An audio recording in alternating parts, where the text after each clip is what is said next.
저희 영화등대 채널을 사랑해주시는 구독자분들 다들 행복한 연휴 보내고 계신가요? 오늘은 지난번 리뷰하지는 못했지만 추천하는 영화 7작품 영상에 이어 영화등대 채널 자체 선정 리뷰 영상을 남겼던 올해를 빛낸 독립영화 5작품 극영화 부문 영상 시작해볼 건데요. 해당 작품들은 모두 VOD 서비스를 통해서 관람하실 수 있는 작품들만 선정하였으니 영상을 보시고 해당 작품이 궁금하신 분들은 한 번쯤 관람해보시는 것도 좋을 것 같습니다.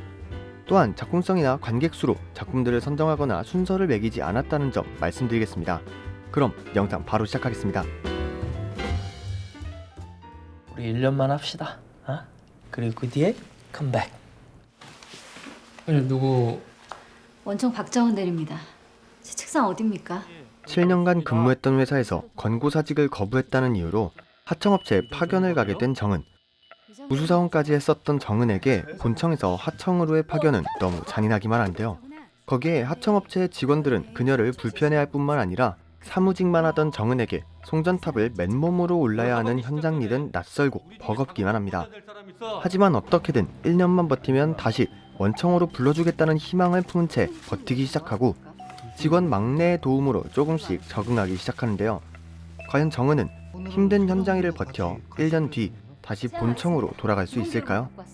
성실함을 보장받지 못하는 이들을 위로해주는 작품 1월 28일 개봉한 이태겸 감독님의 나는 나를 해고하지 않는다입니다. 밧줄 하나 걸고 올라간다. 한 칸씩만 하면 돼. 작품 나는 나를 해고하지 않는다는 이태겸 감독님이 실제 어느 사무직 중년 여성이 지방 현장으로 부당 파견되었음에도 불구하고 버텨내고 있다는 신문기사를 보고 시나리오를 쓰셨다고 하는데요. 아무런 이유 없이 권고사직을 당하고 본청에서 하청으로 강제 파견되어 송전탑을 올라야만 하는 정은의 공포와 고단함을 통해 지금 이 순간에도 자신의 성실함을 인정받지도 보장받지도 못하는 모든 근로자들을 위로해 주었습니다. 이런 정은의 감당하기 벅찬 일상을 우리는 평상시 아무렇지 않게 지나는 송전탑이라는 소재를 통해서 더 극적으로 드러냈을 뿐만 아니라 높이가 주는 공포, 크기가 주는 압도감을 특히 인상적이게 카메라에 담아 관객들로 하여금 정은의 시선을 그대로 전달해 주었습니다. 또한 이런 삶을 버텨내는 우리들을 위로해 주듯 막내라는 인물을 통해 힘든 싸움을 그리고 이 성실함을 누군가는 분명히 알아주고 또 함께 하고 있다는 느낌도 주며 무겁지만 또 한편으론 따뜻한 영화라는 생각도 들게 했습니다. 보이지 않는 곳에서의 노력도 싸움도 함께하고 있다는 말과 함께 위로해주는 작품 나는 나를 해고하지 않는다였습니다. 저도 무서웠어요. 그래서 저는 저놈을 누구라고 생각했는 줄 알아요? 내가 지켜야 될 우리 딸들이. 박 대리님은 누구라고 생각할래요? 미안하다. 아이고 너무 많이 기다렸다. 그치? 미안하다. 너무 미안하다 내가. 우리 언니는 뭐가 이렇게 평생 미안하고 창피하실까. 항상 사과만 하느라 머리를 조아리기만 하는 소심덩어리 첫째 희숙. 그들의 눈에 항상 완벽한 척하며 살아가는 가식덩어리 둘째 미연. 그리고 항상 술을 곁에 두고 살며 언제 어디로 튈지 모르는 골칫덩어리 셋째 미옥. 특별한 일이 아니면 자주 연락하지 않는 세 자매가 아버지의 생일을 맞아 오랜만에 모두 모인다고 하는데요. 사실 이들은 부모에게 나름의 상처를 간직한 채 살아왔고 이제는 그 사과를 받으려 합니다. 과연 이 문제적 세 자매는 원하는 사과를 받을 수 있을까요?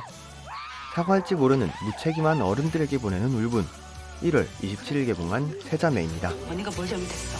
난 잘못한 거 없는데 미안하다고 하지 마, 알았어? 세 자매는 오늘날 한국 사회에 깊게 뿌리 박힌 잘못된 가족 문화에 대한 날카로운 시선과 이를 웃어넘겨선 안 된다는 메시지를 확실히 보여주는 작품입니다. 그렇기에 어느 시점부터는 작품을 보는 게 불편하다고 느껴질 정도로 외면하고 싶은 현실들을 적나라하게 드러냈다고 느꼈는데요.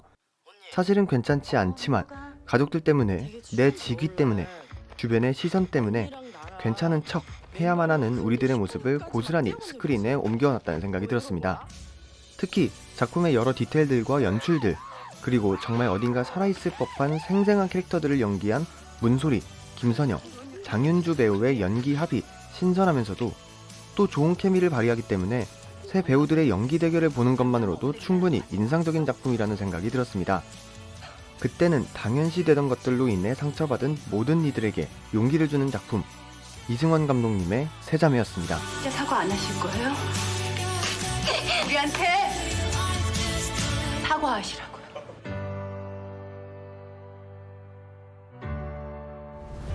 지금부터 인천 스텔라의 탑승식을 거행하도록 하겠습니다. 살아서 돌아와. 꼭 우리 아빠 옆에만 붙어 있어야 돼요. 아시아 항공우주국 아사에 도착한 정체불명의 구조신호. 그 신호는 무려 27년 전에 보냈던 신호였고, 자신이 있는 곳 갬성으로 갈 수 있는 유일한 우주선 인천 스텔라의 설계도를 남기는데요. 아사는 곧바로 인천 스텔라 프로젝트를 시작합니다. 그렇게 아사 최고의 탐사대원 기동과 최고의 엔지니어 승현은 임무를 위해 인천 스텔라에 몸을 싣고, 기동의 딸 규진은 우주에 있는 대원들에게 닿을 수 있는 새로운 방법을 찾기 시작하는데요. 과연 인천 스텔라 프로젝트는 성공적으로 마무리되어 모두 무사히 지구로 귀환할 수 있을까요? 로맨틱함과 키치한 매력의 SF 영화, 3월 25일 개봉한 백승기 감독님의 인천 스텔라입니다. 7년을 준비해온 아사의 비밀 프로젝트 인천 스텔라. 인천 스텔라, 네, 어딘가 낯익은 이름이죠. 작품은 우리가 익히 알고 있는 인터스텔라를 보다 한국적이고 또 유쾌하고 조금 더 마이너한 정서로 오마주한 영화인데요. 평소에도 이런 키치하고 마이너틱한 B급 영화를 만드는 인천 출신 최대의 아웃풋 감독님, 백승기 감독님의 로맨스, 코미디, SF 영화입니다. 여러 유명한 영화들을 오마주하기도 하면서 작품이 추구하는 진지한 분위기 속에서 은근히 퍼지는 원초적인 웃음 코드가 특히 인상적인 작품인데요. 독립영화는 무거울 것이다, 진지하고 사회 비판에만 집중하고 있다는 편견을 깨주는 진짜 영화를 사랑하는 사람의 영화라는 생각이 드실 거라고 확신할 수 있습니다. 우리가 평소에 접하기 어려운 극의 전개와 연출도 신선하게 다가올 거라 생각이 들고, 그렇기에 정말 독특하고 키치한 영화를 보고 싶으신 분들에게 추천드릴 수 있을 것 같습니다. 개인적으로 저는 이런 도전과 작품들을 애정하고 또 응원합니다. 저는 사실 영화는 재미를 추구해야 한다는 생각을 제일 먼저 하고 있거든요. 정말 영화를 사랑하는 사람의 키치한 영화, 인천 스텔라였습니다. 끝까지 살아서 지구로 복귀한다.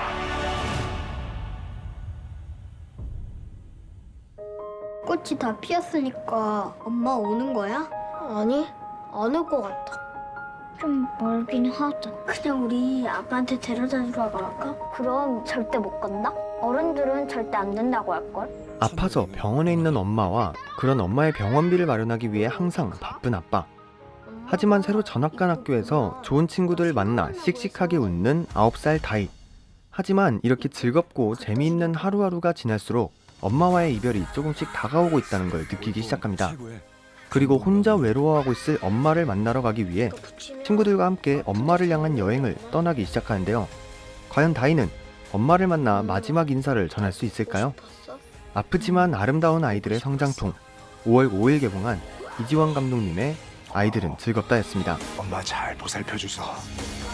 아이들은 즐겁다는 호흡파륙 작가님의 동명의 웹툰 아이들은 즐겁다를 영화화한 작품인데요.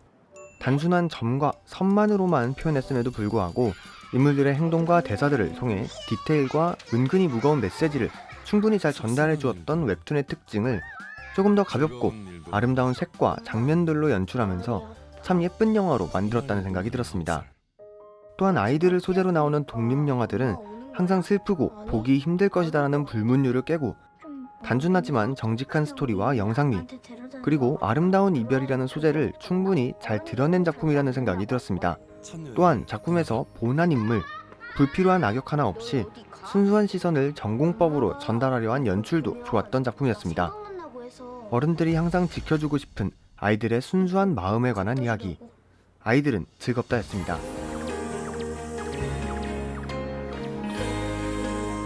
행복해야 돼. 뭐 우승했다며. 그럼 끝난 거 아니야? 봉황대기 결승전, 결승타의 주인공인 19살 야구 입시생 광우. 이 결승전을 계기로 당연히 잘 될 것만 같았던 신인 드래프트에서 떨어지고, 광우는 자신이 드래프트에서 떨어진 이유를, 그리고 계속해서 야구를 하려면 돈이 필요하다고 생각합니다. 그렇게 갑작스럽게 큰 돈이 필요한 광우는 민철, 수연과 함께 불법 휘발유를 파는 일을 소개받고 위험한 돈을 모으기 시작하는데요. 과연 광우는 돈을 모아 원하던 야구를 계속해서 할 수 있을까요? 꿈의 값어치를 매기는 사회를 조명하는 작품, 6월 3일 개봉한 이정곤 감독님의 낫 아웃입니다. 자존심을 세우고 싶으면 자존심만 세우든가. 아니면 말을 잘 듣든가. 작품 나다웃은 청춘들의 꿈에 값어치를 매기고 이를 이루기 위해 노력과 재능이 아닌 그 이외의 것을 요구하는 사회와 이로 인해 방황하고 엇나가게 되는 청춘들을 담은 작품인데요. 실제로도 스포츠뿐만 아니라 예체능 계열, 더 나아가 다양한 직종, 위치에서도 공공연하게 이루어지는 부정 입시, 입시 비리 소식을 자주 접할 수 있죠. 작품은 이런 사회에 던져진 청춘 광호가 어째서 이런 선택을 하게 되었는지, 그리고 이런 일들과 이런 잘못된 선택을 하게 되는 청춘들이 여전히 되물림되고 반복되고 있는 작금의 현실을 날카롭게 담아냈습니다. 또한 이렇게 완전히 산 것도 그렇다고 죽은 것도 아닌 불완전한 위치에 놓인 청춘 광호를 야구 용어 not out으로 표현하면서도 더욱더 아프고 흔들리는 미생을 잘 비유했다는 생각이 들었습니다. 차가운 현실 앞에서 죽지도 살지도 못하는 청춘들의 현주소 not out이었습니다. 내가 어디까지 갈 수 있는지 알고 싶어. 네, 오늘은 이렇게 2021년 독립영화 결산, 올해를 빛낸 독립영화, 극영화 부문 5편 소개해드렸는데요. 해당 작품들은 모두 VOD 서비스를 통해서 관람하실 수 있으며 제가 리뷰하기도 했으니 영화와 제 리뷰 영상 모두 많은 관심 부탁드리겠습니다. 다음번엔 드디어 마무리, 올해를 빛낸 독립영화 다큐멘터리 영화 부문 5편 영상으로 찾아뵙도록 하겠습니다. 날이 많이 춥죠? 다들 따스하게 입으시고요. 여러분들의 기억 속에 남는 올해 독립영화 5편은 어떤 작품들인가요? 자유롭게 댓글 남겨주시고 저는 지금까지 영화등대였습니다. 감사합니다.